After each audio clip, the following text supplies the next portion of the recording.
They are so terrible. Now they want to destroy our beans, our maize. I don't know what we are going to do now.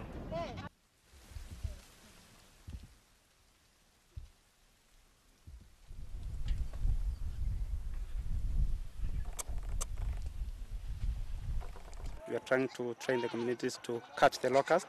Once they are caught, they are processed to make animal feeds.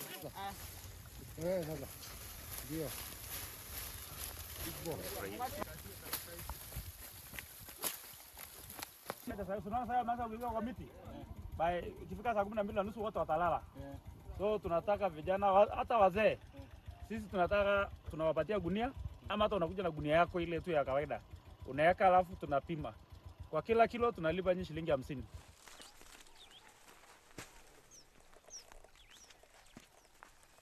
They are sleeping, they are weak, they can't move, they can just be picked or they can shake the trees and can't collect locusts during the midday because they keep on flying.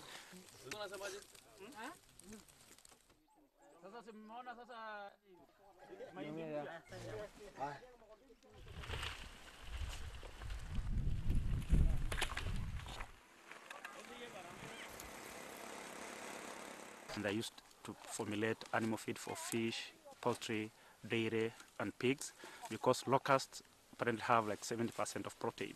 So it substitutes the biggest protein, and the most expensive part of animal feed is the protein.